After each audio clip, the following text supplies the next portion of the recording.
Good morning, everyone.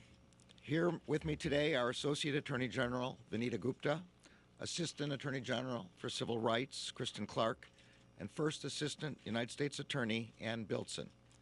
I also want to acknowledge Mayor Jacob Fry, Council President Andrea Jenkins, Community Safety Commissioner Cedric Alexander, and Police Chief Brian O'Hara. Thank you all for joining us today.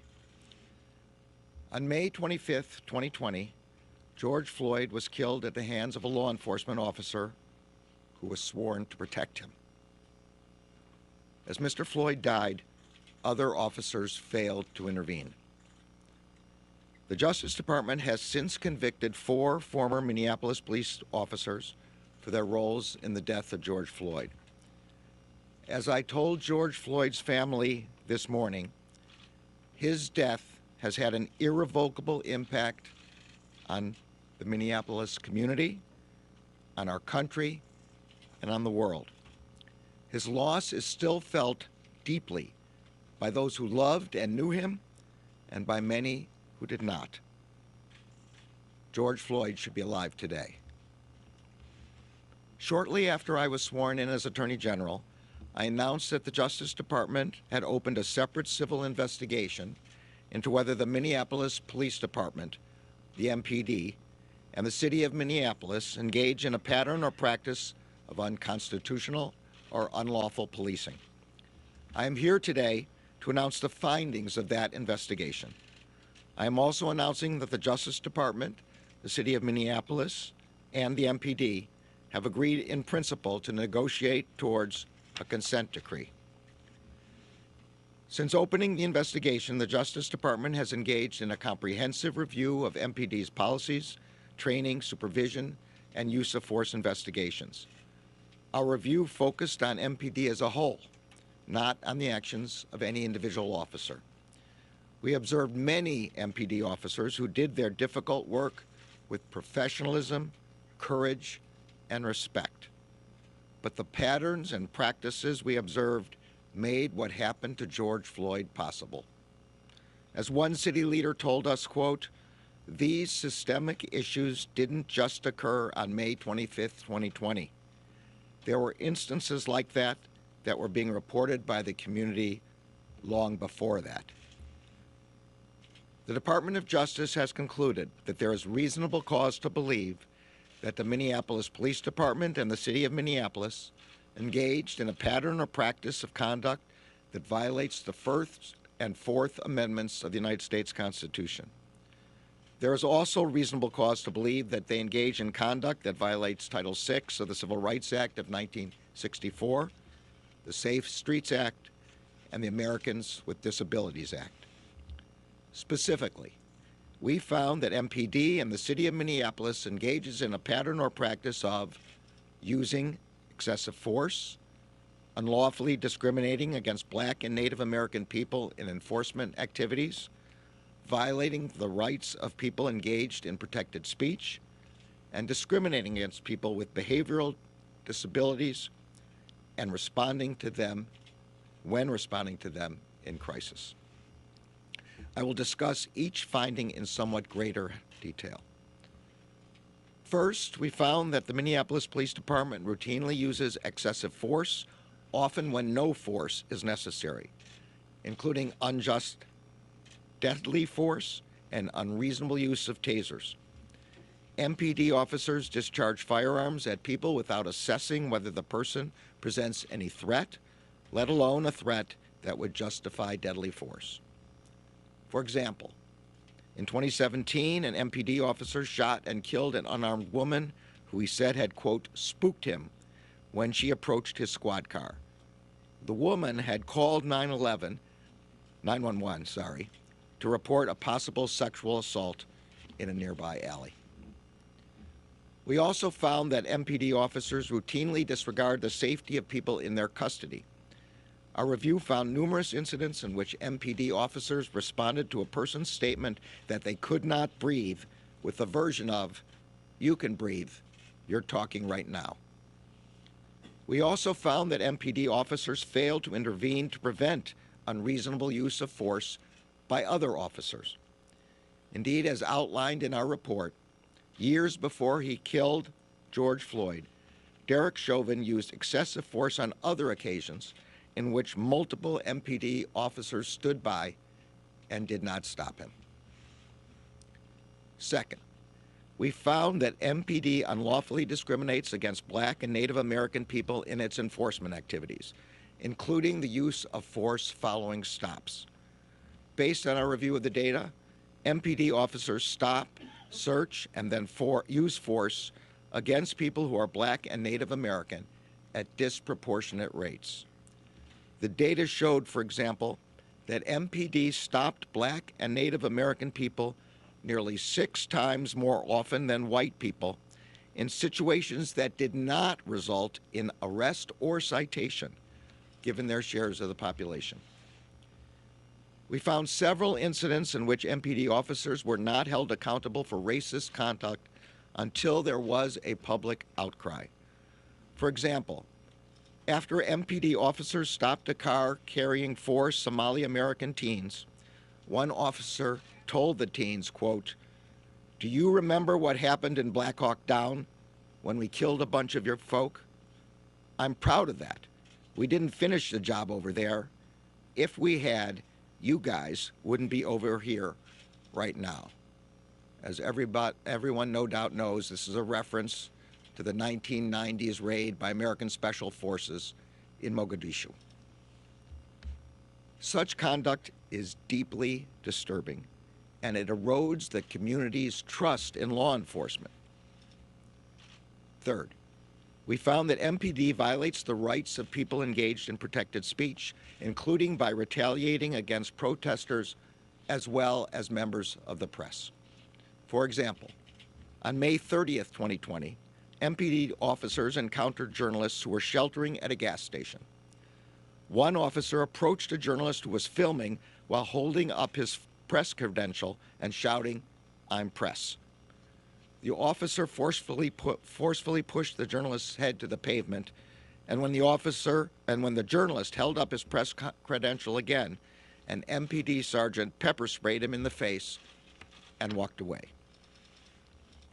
Fourth, we found that MPD, along with the city, discriminates against people with behavioral health disabilities when responding to calls for assistance.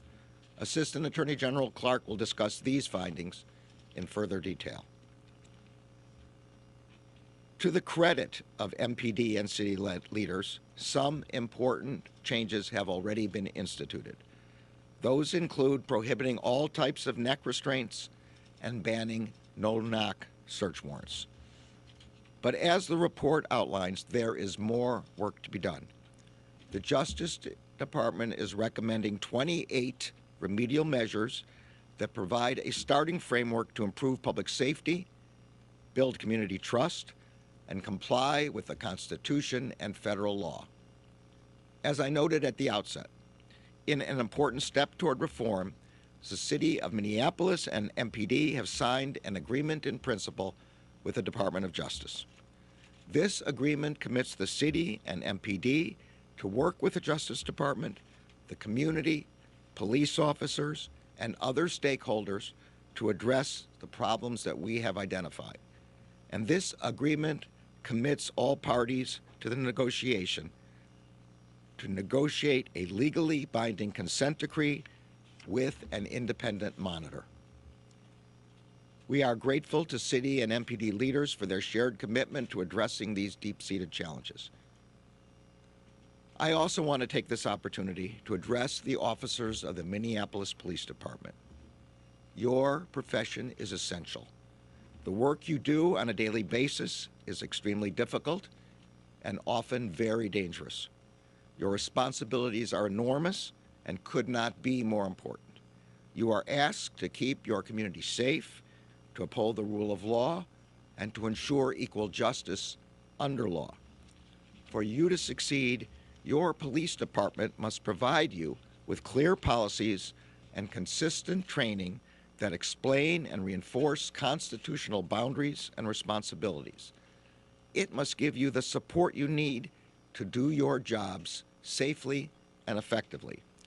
And its supervisors and chain of command must enable you to achieve the highest professional standards.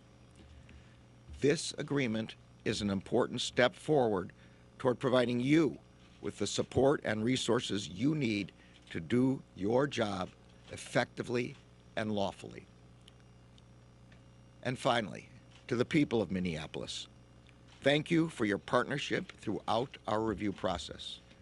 During the investigation, the Justice Department met with many community members, including people who had had encounters with police, religious leaders, advocates, and many others who want a police department that serves them better. We also met with the families of people who died or suffered grave injuries during encounters with MPD officers. Thank you for sharing your experiences with us. We could not have completed this investigation without your contributions. Please continue to engage in these issues in the months ahead. Your involvement is critical to our success. And finally, to the career staff of the Civil Rights Division of the United States Department of Justice and the U.S. Attorney's Office for the District of Columbia, who conducted this investigation. Thank you for your work, which will make Minneapolis a better place for all of its residents. Today, we have completed our investigation, but this is only the first step. We look forward to working with the city and MPD to achieve meaningful and durable reform. I am now pleased to turn this over to Associate Attorney General Vanita Gupta. Thank you, Attorney General Garland. I want to thank the city and MPD for their cooperation with our investigation. And I want to express my sincere gratitude to the many, many community members who shared their experiences with us during the investigation. We opened this investigation following the tragic murder of George Floyd 3 years ago. And what we found is a pattern or practice of unlawful conduct that has compromised MPD's ability to serve and protect the people of Minneapolis. The findings laid out in today's report are troubling. I know this community is still hurting, and in today's announcement may also open up old wounds. There is nothing that I can say today that will undo the wrongs of the past. But I can tell you the Justice Department is committed to working with Minneapolis on a path forward to constitutional policing and stronger police community trust. I want to acknowledge that the city and MPD have made some important changes already. They didn't wait for this report to start the reform process. I'm also pleased that the Justice Department and the city have reached an agreement in principle in which we commit to negotiate a court-enforceable, independently monitored consent decree to be filed in federal court. Through this agreement, the city and MPD have shown their commitment to moving expeditiously on reforms aimed at remedying the problems that we've identified, and I commend them for taking this step. The consent decree will provide a pathway to lasting change in Minneapolis. In negotiating and developing the decree, we will seek input from community members, police officers, and city employees. The consent decree will require a transparent reform process, so all of you can see evidence of change and evaluate progress for yourselves. Through decades of experience, we have learned, and I have seen firsthand, that consent decrees can lead to real and lasting change. Most recently, our approach has led to significant improvements in Seattle, Albuquerque, and Baltimore, including notable declines in use of force. But consent decrees are not the only tool to achieve constitutional policing. The department also supports communities and law enforcement agencies through grant programs and technical assistance. For example, we fund public safety and behavioral health partnerships aimed at reducing justice system involvement and diverting individuals with mental health or substance use disorders to treatment. Our grant funds are supporting the Minneapolis Behavioral Health and Wellness Clinic, which serves as a crisis stabilization and drop-off center for law enforcement officers to help divert individuals to care and away from arrest. Before I close, I want to address the city settlement agreement with the Minnesota Department of Human Rights. The Justice Department's investigation is separate and independent from the MDHR investigation. MDHR investigated whether the city and MPD engaged in systemic discriminatory practices in violation of state law. In our investigation, we identified racial discrimination in violations of federal law. In addition, we investigated allegations of discrimination against people with disabilities, the use of excessive force, and the police response to those involved in expressive activities, including members of the media. As I said earlier, we expect that we will negotiate a federal consent decree enforceable in federal court. MDHR's court enforceable agreement with the city has been filed in state court. We commit to working collaboratively with MDHR and the city with the shared goal of creating meaningful and sustainable reform for the people of Minneapolis. To the men and women of MPD, we recognize the challenges you face, the difficulties of your job here and across the country. We know that police officers risk their lives every day in the line of duty, and we know that the city and your command staff owe you the support and clear policies and training. And we know that you need the public's trust to do your jobs effectively and keep your community safe. To the people of Minneapolis, police reform does not happen overnight, and it does not happen without you. It will take time, focused effort, and sustained commitment. In the months ahead, we will need this entire community to help us craft solutions that will result in real and lasting change here in Minneapolis. Together, we can build a Minneapolis that protects the rights, safety, and dignity of all. I will now welcome Assistant Attorney General Kristen Clark to discuss the findings of our investigation in greater detail. Good morning. My name is Kristen Clark. I'm the Assistant Attorney General for the Civil Rights Division at the U.S. Department of Justice. At the heart of many of the protests that unfolded in this city and across the nation was a call for constitutional, fair, and non-discriminatory policing and respect for people's civil rights. Today, we're here to take an important step toward answering that call and committing to the task of building out a core feature of American democracy, an effective, accountable police department that ensures respect for constitutional rights, garners public trust, and keeps people safe. I want to provide further details about the findings of our civil rights investigation that the Attorney General just announced. First, we found that the Minneapolis Police Department uses excessive force, both deadly and less lethal. We reviewed MPD's 19 police shootings and one in-custody death from January 1st of 2016 to August 16th of 2022. Many of these incidents were unconstitutional uses of deadly force. We found that officers used deadly force without probable cause to believe that there was an immediate threat of serious physical harm to the officer or another person. In one example, an off-duty officer fired his gun at a car containing 6 people within 3 seconds of getting out of his squad car. Neck restraints are lethal force, and we found that MPD officers often use neck restraints without warning on people suspected of only minor offenses and on people who posed no threat.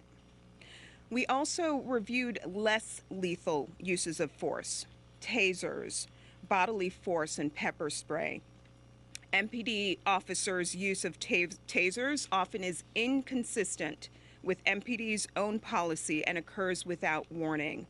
For example, officers sometimes use multiple successive taser applications without reassessing the need for further activations, which can be dangerous. They also use tasers for minor offenses on kids and on people known to have behavioral health issues. We found that MPD unconstitutionally uses bodily force and pepper spray against people who have committed minor offenses or no offense at all. In addition, we saw repeated instances of excessive force against kids without appropriate attempts to de-escalate the situation. In one instance, an MPD officer wearing street clothes drew his gun and pinned a teenager to the hood of a car for allegedly taking a $5 burrito without paying. In addition, we found instances where MPD officers did not adequately ensure the safety of people in their custody. For example, after pepper spraying a group of people who were fighting, MPD officers ignored pleas to call an ambulance for one woman who needed help because she had asthma. Disregarding the medical distress of a person who is in custody or after a use of force is unlawful. And often officers who could have intervened to stop the use of excessive force by their colleagues did not do so. This violates the Constitution. Our second finding is that the Minneapolis Police Department unlawfully discriminates against Black people in its enforcement activities. This is a first-time finding for us, that the police department also discriminates against Native American people in its enforcement activities.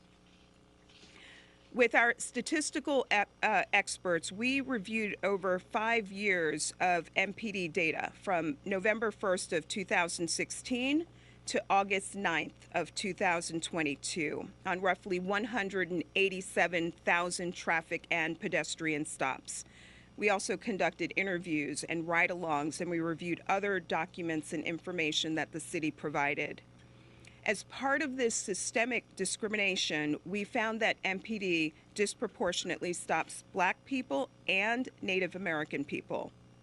During stops involving Black and Native American people, MPD performs searches more frequently than during stops involving white people, even when they behave in similar ways.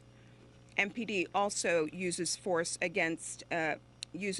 during stops involving Black and Native American people more frequently than they do during stops involving white people, even when they behave in similar ways.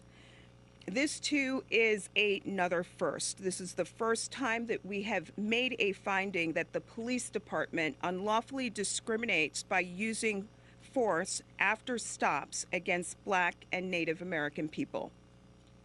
Starting in late May 2020, when George Floyd was killed, MPD officers suddenly ceased reporting race and gender in many stops despite MPD policy requiring them to collect this data. We estimate that the percentage of daily stops with known race data recorded dropped over 35 percentage points during this period. Still, our analyses of the reported racial data from May 25th of 2020 to August 9th of 2022 showed significant racial disparities in searches and use of force. Working with our statistical experts, we did not find that there was a legitimate, non-discriminatory reason for such different treatment for Black and Native American people during stops or the other enforcement activities that we examined. We also found that the MPD violates people's First Amendment rights by retaliating with force against people engaged in protest and engaged in demonstrations. We saw officers push and pepper spray protesters who posed no threat. Where protesters resisted police commands, officers used force to punish them well after any threat had ended.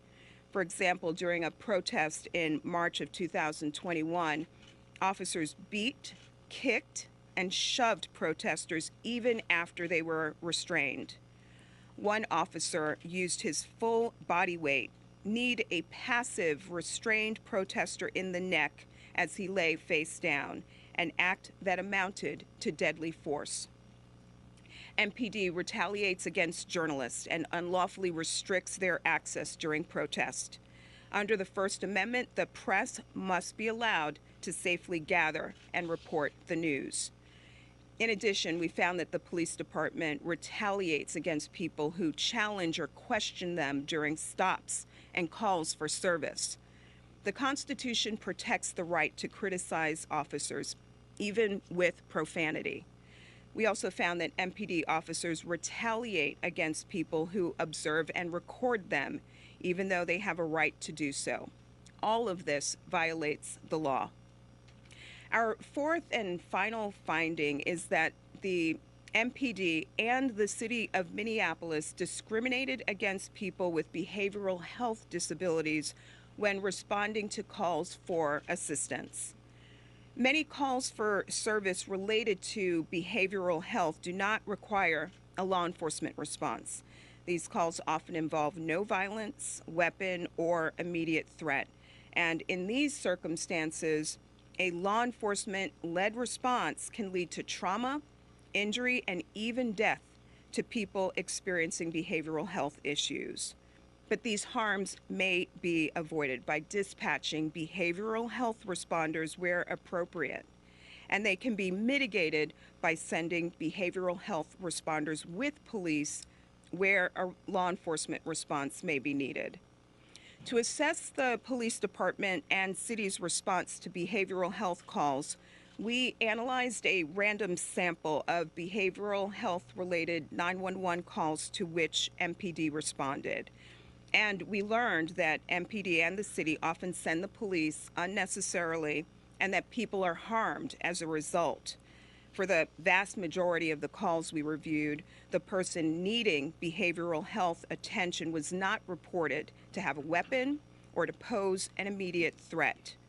Only 0.45% of over 100,000 mental health calls resulted in an arrest at the scene. This underscores that the current reliance on police-only responses is unwarranted. In December of 2021, the city launched a mobile crisis response pilot program that provides a behavioral health response in addition to or instead of a police response. And that program is a step in the right direction, but that pilot effort lacks the capacity to promptly respond to calls throughout the city. And as a result, MPD continues to be the primary response to behavioral health calls. These findings are serious, and we enter the path to reform with a plan to put in place lasting and enduring changes that will ensure the constitutional, fair, and non-discriminatory policing to which people in this great city are entitled. As I close, I want to extend my gratitude to the mayor and the police chief for joining us today and for their collaboration. I also want to extend deep appreciation for the people across Minneapolis who worked with us at every step of this process. Thanks to the residents, the community leaders, the civil rights advocates, the police officers, and many others who used their voice in this process. An enormous and important task lies ahead, and we want this community to hear us clearly. We stand with you at every stage of the process that lays ahead. I'll now turn the floor over to Ann Bildston, First Assistant U.S. Attorney for the District of Minnesota.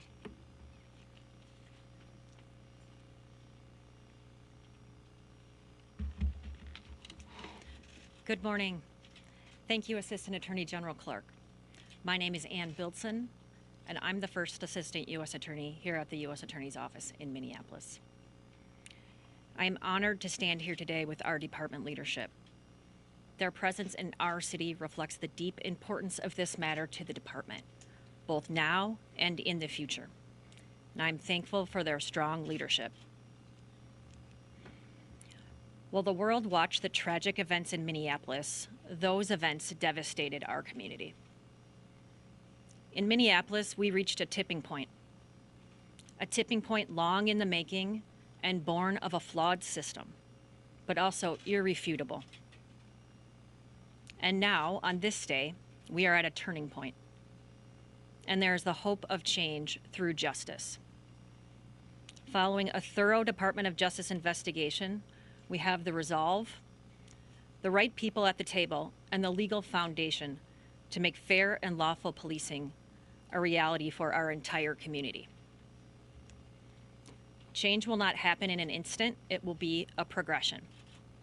But I believe it can and will happen. We have important factors in our favor. First, we have an engaged community. During our investigation, we heard from over 2,000 community members and local organizations. Their input was critical. It will continue to be so as we travel the path of change. Second, the city of Minneapolis' leaders support reform and will work with us to achieve it. Third, the civil rights laws will enforce change. Specifically, following a period of negotiation with the city and continued community input, a court-enforceable consent decree will underpin this process. I would like to extend this office's thanks to our community. We care deeply about your experiences, concerns, and ideas for change. As this process unfolds, you will continue to have the opportunity for input throughout it. You are key to the success of this endeavor. Thank you to the Department of Justice team that devoted themselves to this investigation, including those from the Civil Division of the U.S. Attorney's Office for the District of Minnesota. Their hard work and commitment is evident in the findings report. We will remain closely involved in this matter as we pursue remedies based on our findings.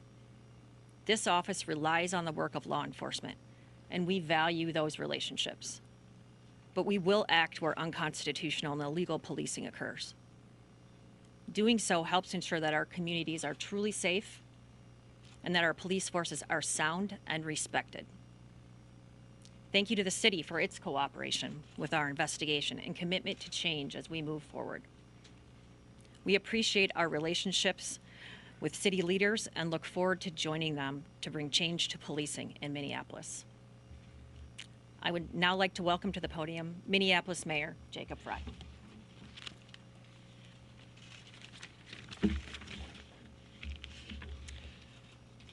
I remember watching the video of George Floyd's murder for the very first time, then heading into my office late at night and pacing with one thought in my mind, which is that now things have to be different. Now things have to change. And at every level of government and across our city, we understand that change is non-negotiable. Progress can be painful and the obstacles can be great. But we haven't let up in the 3 years since the murder of George Floyd. And today it marks a new chapter in the history of public safety in Minneapolis. And I'll tell you, we do see action in motion today. To take real action, we first have to acknowledge where we've been, the pain we've caused, and to take a hard look at the specifics that need to be changed. And the facts that show the story of our past. I want to give a huge thank you to United States Attorney General Merrick Garland, the whole team at the Department of Justice, and our team here locally at the U.S. Attorney's Office. Thank you for your collaborative approach. Thank you also for a report that is thoughtful, is deliberate, is objective, and is thorough. We are going to use these findings to better policing in the city of Minneapolis. Thank you to our attorneys locally at the city of Minneapolis who have been at the table hard negotiating. Kristen Anderson, Sarah Lathrop, and Yvette McGee-Brown have worked tirelessly. I also want to thank our Commissioner of Community Safety, Cedric Alexander, and our Chief of Police, Brian O'Hara. I know that through your leadership, we will see the change in our community, in our city that so many people are demanding. And that change, it has been now more than 3 years in the making. Now, we haven't been just waiting and sitting on our hands to see through change. We've wholeheartedly shifted our form of government. We've added an Office of Community Safety to provide an integrated approach. We've made sure that in addition to policing, we can also have alternative approaches that don't require a police officer with a gun, and we want to double down on that work even further.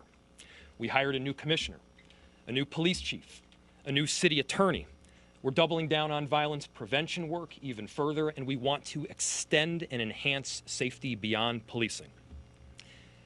And still the question that I often get from neighbors in our city is, what does success look like? What does the path forward look like? What does it ultimately look like when we have fair and just policing in Minneapolis? Our success won't be relegated to a report. It won't be relegated to compliance figures or a judge's signature. Our success will be defined by the people of Minneapolis feeling safe, in fact, feeling safer when interacting with police in our city.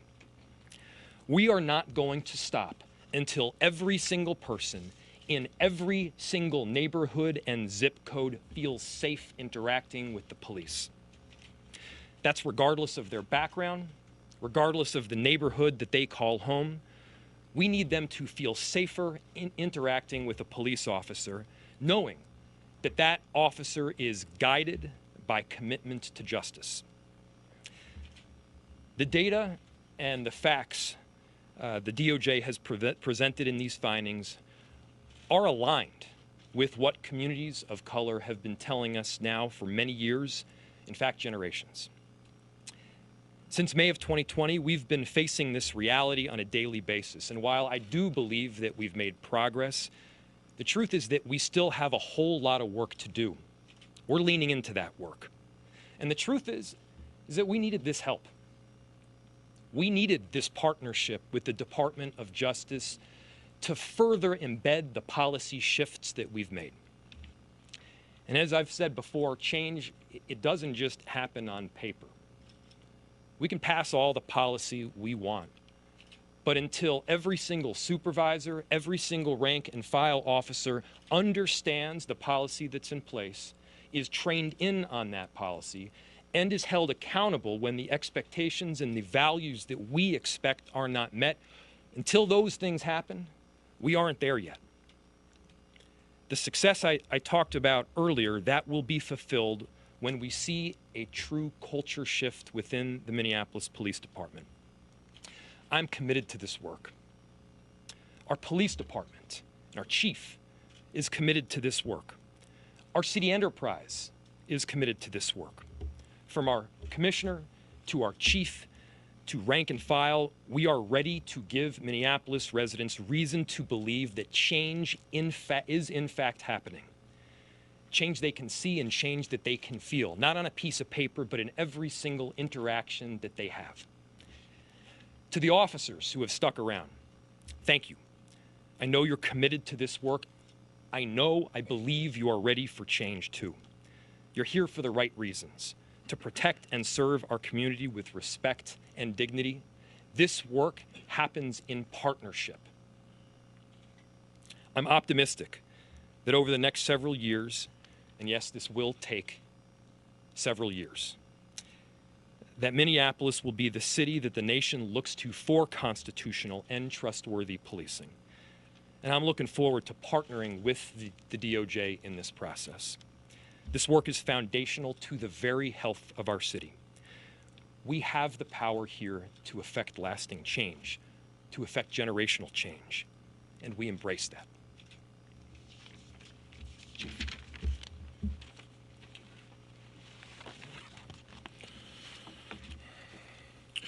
My name is Brian O'Hara, and I am the Minneapolis Chief of Police. Attorney General Garland, we are incredibly thankful for the deep dive assessment that the United States Department of Justice has done on behalf of the people of Minneapolis and the Minneapolis Police Department. We acknowledge the pain, anger, frustration, fear, and sense of vulnerability that many people in our community have endured. I am here today on behalf of the MPD to affirm our commitment to moving forward together.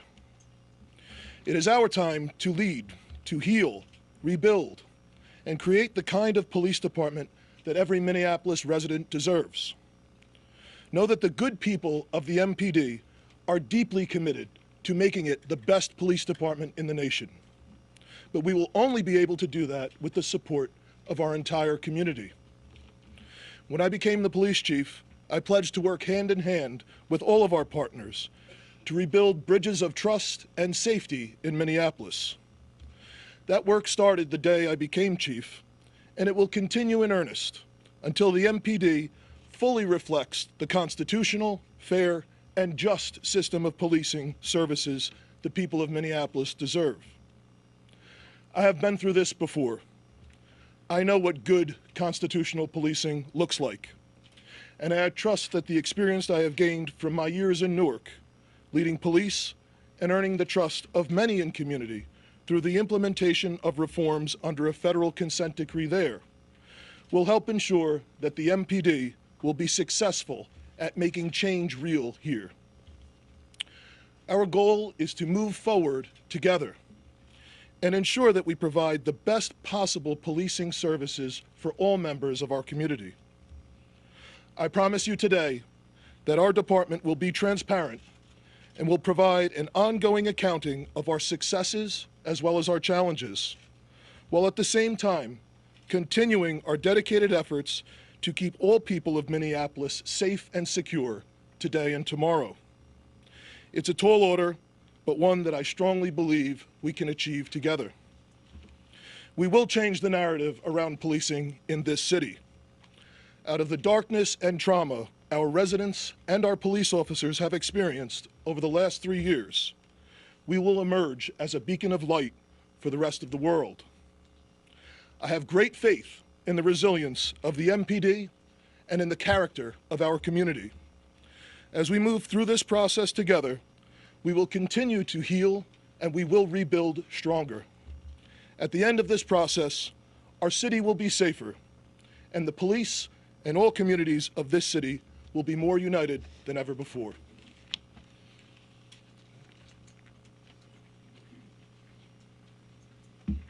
Thank you, Chief. At this time, we will take some questions from the media. I ask that you please stay on topic. If I call on you for a question, please state to whom your question is posed so we can have the right person at the podium. Stephen Montemayor from the Star Tribune, please. Yes, provide a little more detail on what are the immediate next steps from this process. And to whom is your question?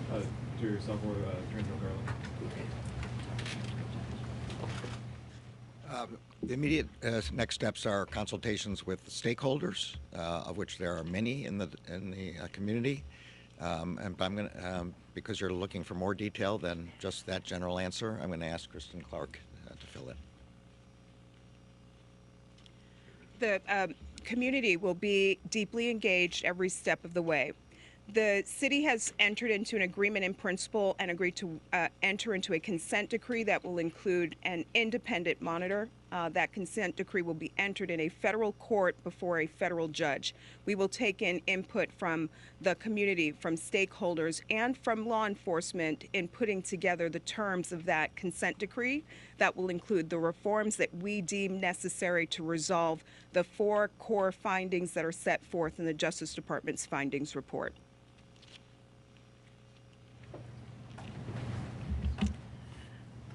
Next question, Pierre Thomas from ABC. General Garland, if you would. You had similar findings in the city of Louisville, now second major city. How concerned are you that this is a situation and a practice you see across the nation?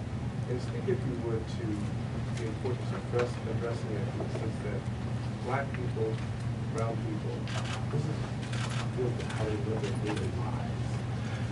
How do you address it? Okay. Every person in the United States must be able to go about their daily lives without concern that they will be affected by unconstitutional policing, particularly unconstitutional force. That's what a democracy is about. People can participate in civic life, free of interference from the state as long as they are behaving lawfully. We saw here in Minneapolis, and what we saw in the report is heartbreaking, and I think everybody in Minneapolis realizes that. A core function of the Justice Department and a core priority during my tenure as Attorney General is enforcement of the civil rights laws and of the Constitution.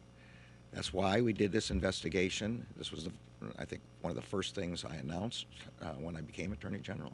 It's why we did it in Louisville, why we did it in Phoenix, why we're doing it in other places. It's why we bring criminal cases where officers commit unconstitutional violations of the law. And it's why, as Associate Attorney General Gupta pointed out, we provide training and funds so that police departments can learn and ensure constitutional policing. This is the job of the Justice Department to do this, and we will continue with unrelentingly and with vigor. Thank you. And Chief, how do you get your officers to look at people of color as citizens first and not suspect? Well, I think you know, the reality is the issues here that we are trying to address are problems not just in policing, but in the justice system as a whole and in larger society as a whole in the United States. And that's a very complicated, complex problem to address. But I look at this not as a list of reforms that have to be done that we're just going to check off one after the other and try and be done with this. This is truly about trying to change culture around policing and trying to really build bridges and trying to ensure that, you know, while we are faced with very real challenges addressing street crime and violence, trying to keep people alive, that as we do so, we have a culture that our officers, you know, intentionally try to earn people's trust in every interaction that they do. So this isn't something that started overnight. This has been building up for decades historically, but it's something I believe very confidently through this process, we will be in a situation increasingly where more people will have faith in our police department. Trisha Ahmed from the Associated Press. We'll move to Lou Raguse from Care 11. For any of the DOJ officials, I'm wondering if you could give us as specific as you can on a timeline on how long generally the negotiation takes before the consent decree is signed. Once it is signed, how long does it stay in place, and how do you know when it can be lifted? I can start with a response to that question. We can't give you an exact amount of time that it will take to negotiate the consent decree. It could take a number of months and even up to a year or more, depending on how the negotiations go. We want to do it as efficiently as possible, obviously. In terms of how long it will last, that will be part of the negotiation. And just as a follow-up, who will be the independent monitor, and could any of this get altered if there's an administration change? The choice of the independent monitor will be under consideration, and we expect that will be done relatively quickly. Next question, we have Ernesto Londoño from the New York Times. Thanks so much. This is a question for the mayor and the police chief. Can you address the staffing level and the extent to which you think that poses a challenge as you embark on this era of transformation? And secondly, I'm wondering if you think it's sound policy to have two separate monitors overseeing the state and the federal consent decrees. And could you conceivably combine those two since there's an overlapping set of recommendations? Thank you to the questions. To the second, is it sound policy to have two different independent monitors that may or may not agree whether compliance has been met or not? No, it is not. Very early on in this process, the council president and I made clear that one of the pieces where coordination was essential was with an independent monitor. We don't want two distinct agreements with two distinct monitors with two different determinations of whether compliance has been met or not. That's not a way to get to clear and objective success. And so what we as a city are committed to is working with both the DOJ as well as the state to getting to an individual that can be the monitor and making sure that none of the provisions within the respective agreements conflict. That's essential. Part of the area where I feel that collectively we have not done enough as a city and enough in MPD is making sure that in addition to policies being passed, that policies are fully understood, that the different circumstances that can arise, officers know what to do, how to do it, and then ultimately they're held accountable when they don't. And to your second question was regard to the numbers that we have. Obviously, we've seen a whole lot of attrition over the last several years. We need police officers to handle some of the most difficult circumstances that exist in our city, and we need constitutional policing. Both of these things are true at the same time. And the work of recruiting right now is ongoing, but the message to would-be recruits is this is an opportunity to be part of the change. This is an opportunity to set a tone and make a difference for the residents of our city and be an example for others to follow. So if you want to be on the cutting edge, if you want to come in at the ground level of doing a ton of work with a whole lot of experts and people who are committed to just constitutional policing, Minneapolis is the place to come. But we are insisting on those values.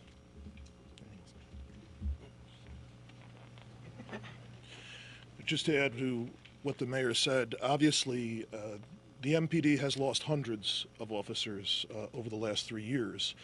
And just like all of the residents of the city of Minneapolis, the officers who remain have experienced a whole lot of trauma. And the reality is this is an incredibly difficult job to be a police officer in this city at this time. But they have made incredible progress, fighting back some of the highest levels of violence that the city has seen in a generation. And I have seen already just anecdotal information from people coming through the process, from an increase in application, that yes, there is a word starting to get out, both in community, in the applicants that we see, that people are beginning to be excited about what is happening in Minneapolis. And I know there's a very, very strong desire from everyone in Minneapolis, as well as in the police department, to have progress. So as the mayor said, we're just trying to tap down on that and get the word out all across the country, but especially to our residents. If you want to be a part of making this better, if you want to be an example for the world how we can get it right, this is the place to come, but it is not an easy job to try and do that. Just very briefly, I want to observe that the United States findings include real and unique concerns under the First Amendment and the Americans with Disabilities Act. These issues sweep beyond the scope of the MDHR report and are issues of federal and constitutional concern that we'll endeavor to resolve through our consent decree. Thank you.